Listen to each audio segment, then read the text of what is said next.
Okay, so welcome to episode 4 of Brackish Coast Outdoors podcast and vlog. Today we're going to be talking about a technique that I love to do in the wintertime, especially January, early February, and that is trolling. I'm specifically going to be talking about the speckled trout, the saltwater aspect of trolling, and Matt has experience with freshwater. I have some, yes. Yeah. Because I'll be honest, trolling is not really one of my things, but it is a technique that can and should be used at certain times. And it's effective.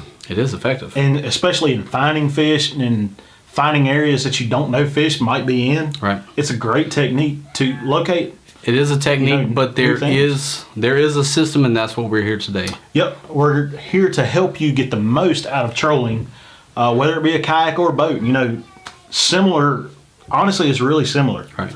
Not much difference at all. But before we get into that, we're going to be mentioning our sponsor of the week is Vibe Kayaks. And honestly, I love the Maverick. I set it up for trolling, and it is fantastic.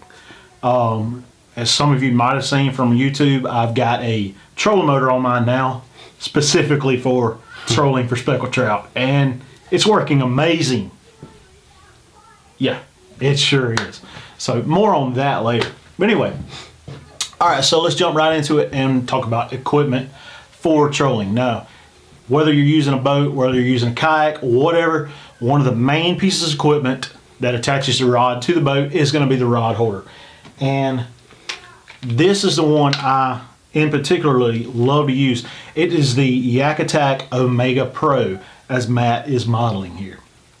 One of the reasons I love this model is it is extremely strong, very, very heavy duty, and it is like infinitely adjustable. Let's see. And where can this mount, Jeff? This can mount on tracks. Like if you put a gear track on your kayak, this is what you need. Now you can also do other things with it. There's other mounts, but you push this around and it literally can go in pretty much any position just by the push of a button. Right. Also, it goes up and down.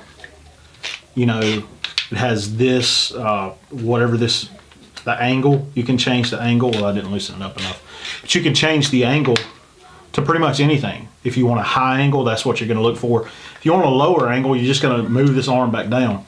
So, I mean, the angle, it's very strong. It's infinitely adjustable. You can put your rods exactly where you need them for solid trolling techniques or solid hook sets. Right. Whatever the case may be. But this is my favorite rod holders that I use. And what sets this apart is you can leave your rod in this knowing that it's not coming out. It's not coming out. This is the best design I've seen on a rod holder for securing your rod. There's no way that's coming out of there. And as most of you know, some of them have maybe a rubber some have a rubber latch or something. With this, you're guaranteed that once you lock that down, that's not coming out. That's not coming out. Unless everything breaks inside of it. But at the same time, as hard as it is to get a rod out when it's like this, it's super easy to twist it and get the rod out. Yes. And that's another aspect of a great rod holder is you got to get your rod out easy. Because when you're trolling, you hit a fish, you're going to need to rod quickly and to reel that fish in. So these are really good rod holders, you know, for that reason. There's others on the market. We're not going to get into those. This is just the one that I personally use and the one that I really like. Okay, so and let's talk about rods now because that's the next thing going to be going in it. The longer the rod, the better because they can space out your lures a lot. Further, right. Just for instance, I use 7-foot rods nearly on pretty much any application I use. So if I have, 7-foot rods going out, I basically have my lures 15 feet apart. Right. Because you got space in between kayak. So about 15 feet apart is where my lures are at the end of my trolling rig. So, and you can angle them up to make it a smaller distance. It'd say if you're wanting less, but I like to keep mine flat, straight out, to where it almost looks like shrimp boat trawl. Right. And that way I'm covering a ton of area. And that's just what I like. And honestly, I do not prefer spinning or casting over the other. They both do a great job. But you're also, one thing you're going to want to look for in a trolling rod and especially reel, is the line. You're going to want to choose your line. You want some no stretch line, because what's going to set the hook is your propulsion forward. When that fish bites, that rod will take the bend, and that is what drives that hook in. We're going to talk a little more about lure choices later, but that rod, I really like moderate action rods, or moderate fast, just to keep that bend a little more than halfway up that rod. And that just sets the hook really good. It gives a lot of play for that fish. It's not going to yank you around. Okay, and let's jump straight into lure choices. Yeah. Tell us about what you're using freshwater. Okay, so the freshwater application is a little different. I'm not too experienced trolling, but we have had some luck freshwater trolling, especially in the delta on the river, and things like that. And that's the Mobile Delta, right? That's the Mobile Tensal Delta, yes.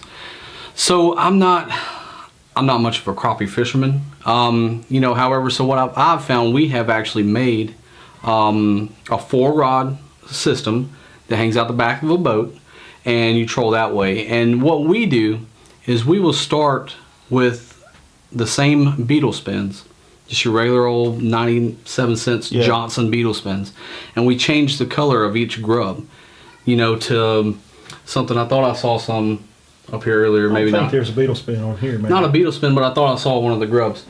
But anyways, basically you can buy the Mr. Crappie grubs or any kind of grub, and start each lure, even though they're the same lure, change your color of grub, curl tail, maybe a double tail, triple tail on one, and find out what works best. Yeah. And as soon as you get a bite on that color, what I like to do, reel all the reels in, then put that color on, and then you double up, triple up, and what have you. So yeah, that's great. And that's how we do it. I do something similar in saltwater. And one thing I look for in lure choices, and this is something you can look for too, I like, honestly, I like lures that when you're reeling them straight, they don't require any extra action. Right. A good example of that is just a straight up paddle tail grub. And this is a matrix shad. That's a great one. I use this a lot trolling. And just a standard jig head. I personally like eye strike jig heads, the trout eye. I really have confidence in that big eye. I think fish key in on it. But as far as trolling, I don't think it matters that much, because it's a chase bait. Right. When they see it come by, they're going to be behind it when they strike. So, which is kind of a segue into another point, using some kind of a scent. Yeah.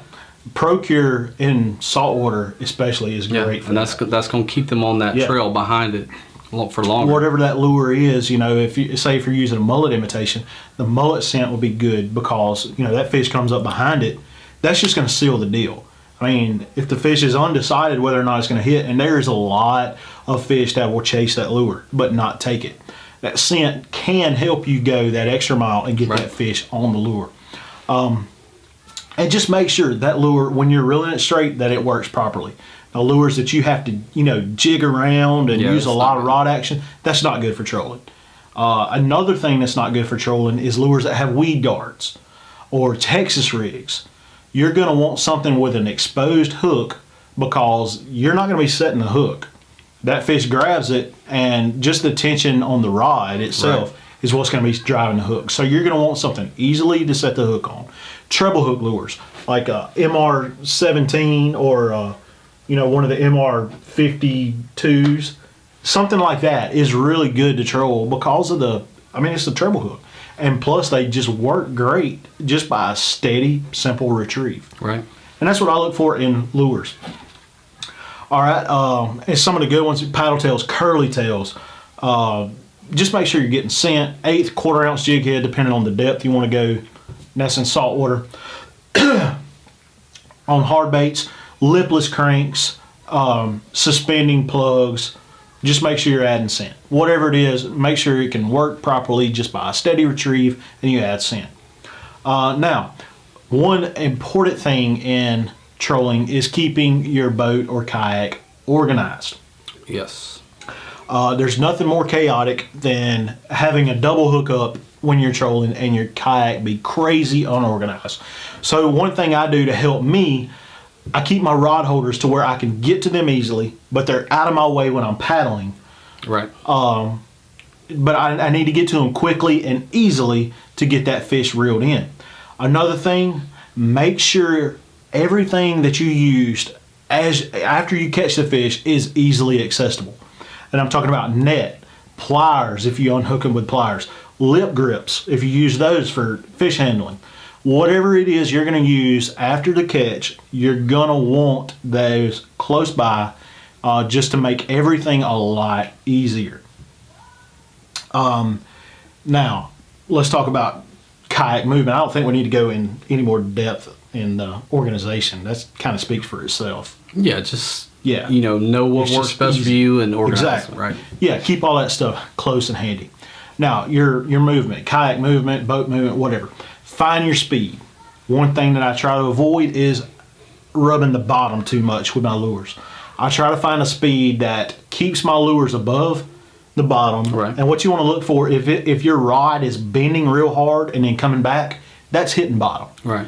But if it's just a steady twitch, then that usually means it's working that lure, whether it be a paddle tail that's jigging, left and right, or if it be a suspending plug or whatever that's swimming. It'll twitch that rod just barely. Right. And that's what you want. That is exactly what I look for. When that rod bends real hard and comes back, that's going to be bottom for the most part. Now, find that speed.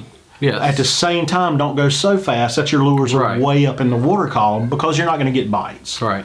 And also adjust that speed accordingly to your conditions. You may be moving against current, you may be moving with current.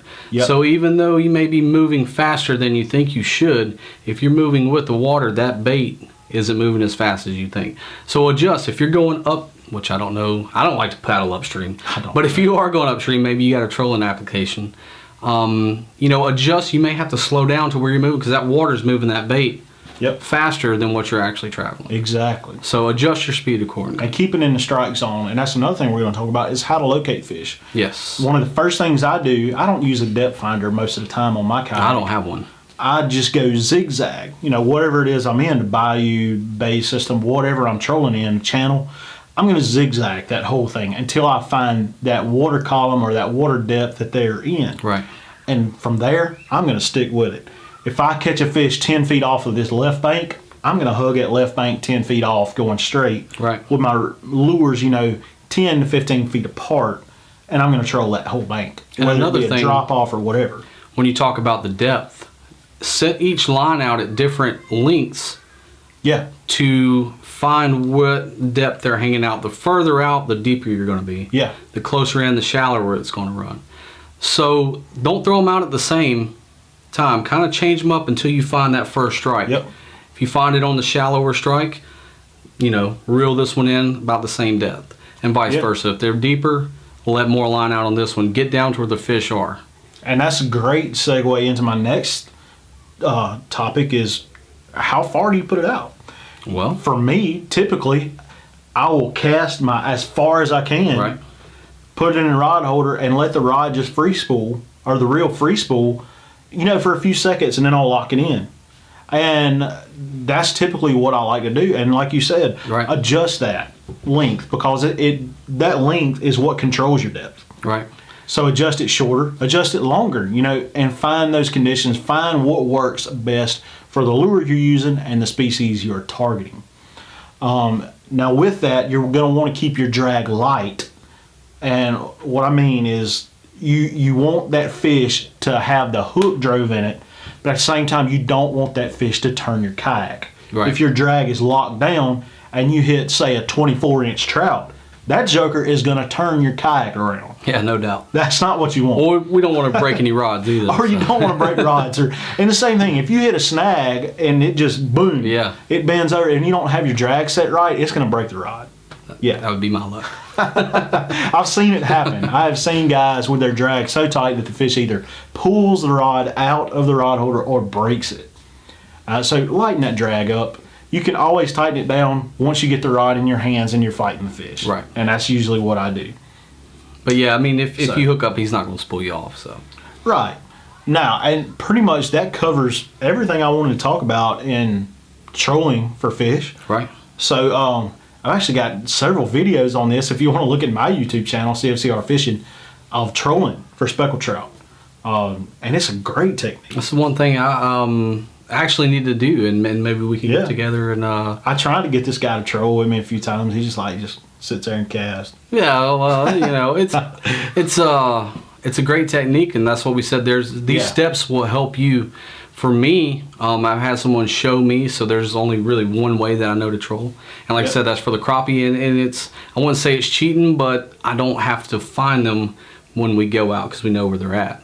Yeah. We just have to find the depth, find the color they want that day, and that changes daily. You know the fish are So, there, They're there. and that's the easiest way Yeah. to get them is to troll. So, but if you're fishing, or if you haven't trolled in the waters that you normally fish, or if you're fishing new waters and want to troll, use these techniques to help find where those fish Yeah. are, and it'll save you a lot of time and a lot of headache. Because I'll be honest with you, I give up a lot of times.